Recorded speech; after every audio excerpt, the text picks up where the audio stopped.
All right, ladies and gentlemen, flying solo back with another solo 5 parsecs from home battle. We know from our last post-battle sequence that our supposed former friend and ally, Balin Roth, was actually working with Urkrod Inzak at the Rion and defected to join him in the Rion Corporation.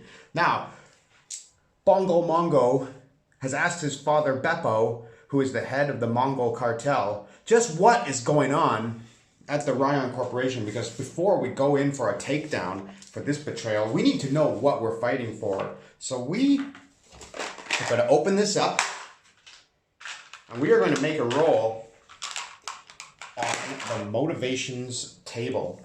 So let's see here what the Rion Corporation is up to. A 41. Home and an 11. Conflict. Home, conflict. Well, we know that the Rion Corporation's home is the core world, which is also Bongo Mongo's home. So home conflict, I mean, that's just going to mean that they have declared open war on the Mongol cartel. So that is an absolute open war, side to side, blood in the streets, killing each other. Well, we're on a quest. And that quest is to completely eliminate and eradicate the Rion cartel now for Bongo's father. How are we going to do that? Well, this episode is a search for the Karen warrior who we wounded, stunned, but let live.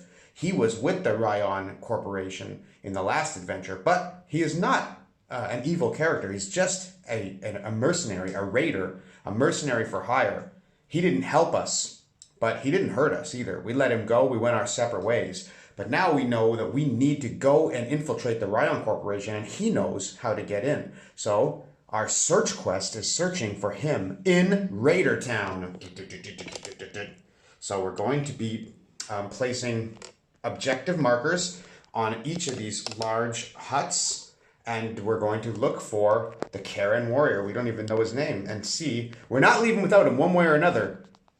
Through nice or through spice, we are going to convince him to join us, whether we have to use force or whether we can just send him a nice letter in a fruit basket, and he will show us into the Rion Cartel, because cartel's the Rion Corporation's secret headquarters, because that's what we're doing. Okay, so we are going to fade this out and set up the battle, and let's get on with it. Oh yeah, we are fighting Raiders, because he is one of the Raiders. We're going to Raidertown, and we are going to face... So now we're down to 4 characters, so we're going to roll 2d6 and take the lowest result, 4. Plus 1 is the Raiders number, so there are going to be 5 Raiders. They do not like outsiders, so when we go to Raidertown, there is going to be a Raider party there to greet us. Hostility. And, we're going to subdue them. We're not going to kill them, but we're going to do what we have to do to find the Karen warrior. So let's go to Raidertown. Any further forward or back than this? That's 2 feet by 2 feet. We have the 3 large structures. We need to come up to each of these to search. We roll a d6, and if we roll a 5 or a 6, the adventure is over. And otherwise, we'll have to search till we get to the last one. Then we'll find him. Or, of course, we can wipe out the Raiders, but there are 5 of them. They have infantry lasers. That's a 30-inch shot with... no damage or bonus or anything, but 30 inches pretty big. And the specialist has a power claw, so he wants to get into melee combat because he will have +3 in melee. And we'll give him he has a pistol as well. Okay, so as for us, we are coming to 1, 2, 3, 4. It's a 2, so we're coming from the north table edge right here. That will give us... Well, let's think about what side we want to... I mean, I guess we'll start right here. Although it would be pretty anticlimactic if we just win the scenario right away. Man, this puts us right in the open. Though, that's one problem. Maybe we want some cover, so we should come under here. Well, we're going to do this anyway.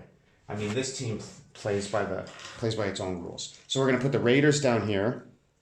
Power claw guy will go in the middle, and then 2 on either side. So these guys will be down here in cover, and then behind this hut also. So there they are. If you can see them, they're behind the hut there. Okay, so let's see if we can take the first turn, which we definitely need so we can get under cover. So we'll add the savvy of Lance Riker. Two savvy. We need a 10. We're gonna roll 2d6. Okay, 11. So we do get to take the first move, which is nice. So we are going to put. Well, let's go and see what the vantage point we get from this side of the table. Okay, this is a 24-inch shot, which can just hit that guy right there. He's undercover, so we need a 6. Within weapons range, but undercover, we need a 6. But we have 2 shots with the autocannon. So, and Zad Chessex has combat skill of 1, so we'll actually need a 5. So he is going to aim and let it fly. He is going to be our fire support. Well, the rest of the guys run to the building. So we need at least 1 5. Both the attacks on this guy's the only guy we can hit. This guy's too deep undercover. So 5. Ooh, snake eyes. He aims, so he gets to re-roll both of those.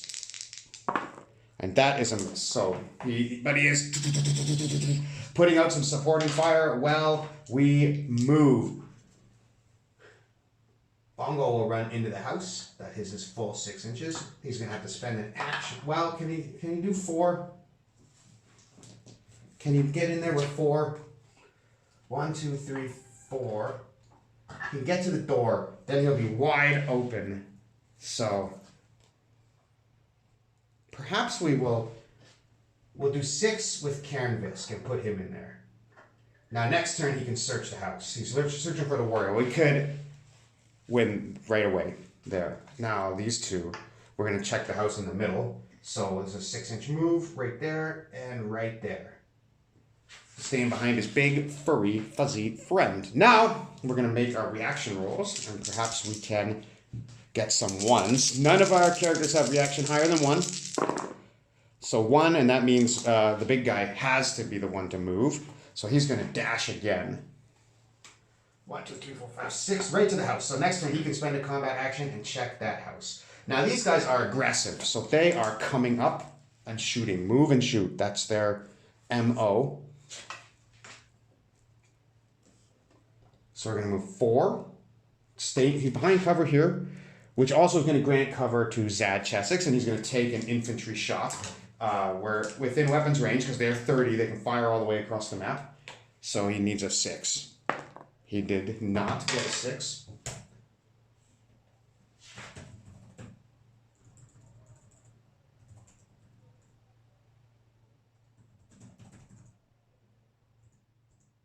Okay, so the second guy is also going to move up here and take a shot at Zad Chessex just because he's in the open. Oh, he needs only a 5 because there's no cover. So that's a hit, and his Zad Chessex's toughness of 3. So 5. Zad is down right away. Gunned down as soon as he gets off the ship in Raidertown. Oh no, and when there were 3. So we need to find this guy post haste. Power Claw Man. He's only short range, so he's coming 6 inches. And these two, they're going to move 6 inches to get undercover here. And then they'll move up next turn because they cannot see any of these guys. Okay, so that is round 1. That for them, but we can search now. It's our turn. So Karen is going to search in this hut. 5 will end the scenario. There we go. We found him. Balin is found. So that is unfortunately pretty anticlimactic, but that's. Let me just double check that. See exactly what it says.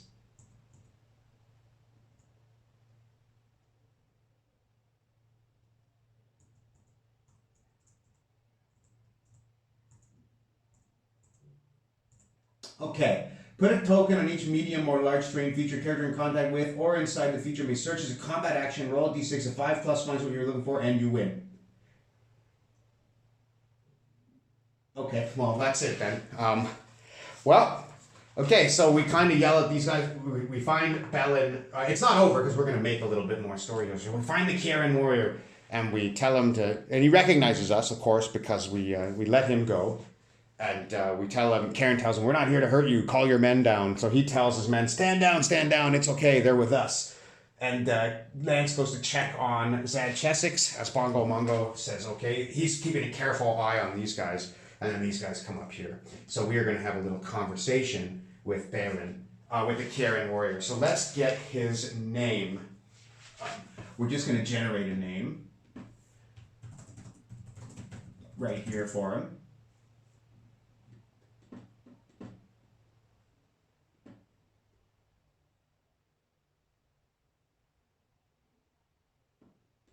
Okay. So his name is Galen Mefrid. So we are going to change the Karen warrior here to Galen Mefrid. Where's our eraser? There it is. Will he be a party member? I don't know. Oh, it seems like he's pretty receptive. Galen Mefrid. Okay, so we explain. Let's take a look at what his personality is like.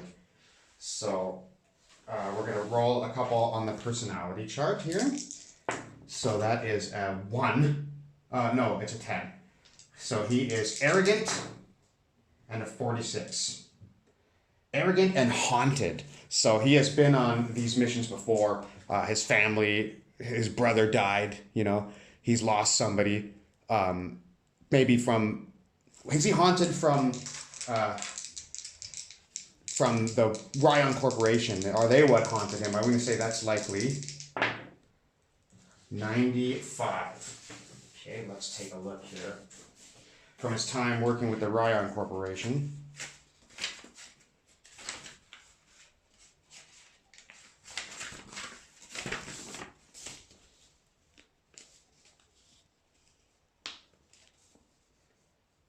Likely. So it's an extreme no. So is he haunted from somebody at the Bepo Cartel? I'm going to say now that is likely since it's extreme no. 23, yes. So he hates the Bepo Cartel, and Bongo. We're going to try to explain to him like that this is not his father's. Whatever his father may have done.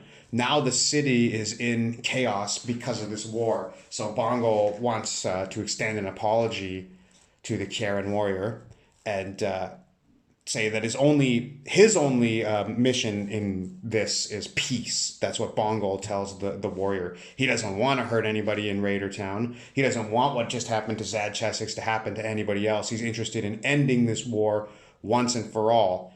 So because the Rion Corporation has started this war, perhaps Karen Warrior will be a little more receptive, but I'm still going to say that it is unlikely that he is going to, but just because he's haunted. So unlikely. 82. So no, he's not buying this. He doesn't seem to care. So we're going to ask, well, what is money a motivator? Is there something that we can do for this town here? And I'm going to say that is 50-50. Yes, it's a 3. So it's extreme yes. So obviously there's something going on in Raidertown where they need the money. So we are going to, maybe not him because he is haunted. So maybe he's going to be turning his back on us now, but perhaps him. So I'm going to say, who is giving us he comes up and he says, look, Raidertown, we need money. Like that's what we're here for. So, you know, if there's something that you want done, I'll be the one to help you, but you got to pay for it. Will he join us if we pay him? I'm going to say, no, that's very likely. 5, extreme success. So yes, he is definitely willing to come with us to the Rion Cartel. So, our new friend Galen says, "Oh, this is a bad idea. You know, trusting these guys. Like, what have they ever done for us? The only thing that they bring us is death." And he says, "I don't care about the cartel. Let's give him a name now. The leader of Raidertown. His name is Obran Wes. So he's going to be the one that comes with us. And he's got a power claw, which is good. That'll replace the infantry laser that Balin stole. So Obran Wes, what a twist. So Obran Wes says, okay, well, you know, for money, I'll come with you. I'm also interested in peace, but, you know, that's not my main concern. Like, we're Raidertown. This is what we do. We're mercenaries. So that's it. He's going to join our party and help us take down the Rion Corporation. So we are going to do our post-battle report with our new party member. And he is going to, well, we'll see what happens to Essex. He's down. And we will see what we're going to have to pay this guy because, you know, he rolled money for a motivator. So we're going to have to give him some of our money, at least. So we will decide that in the post-battle sequence. Thank you for watching. Sorry about such a short battle. Hopefully the next one will be a little more epic. But, you know, we got things rolling here. The ball is rolling. The wheels are greased. Let's roll. Rion Corporation is going to be saying goodnight pretty soon. Fade out.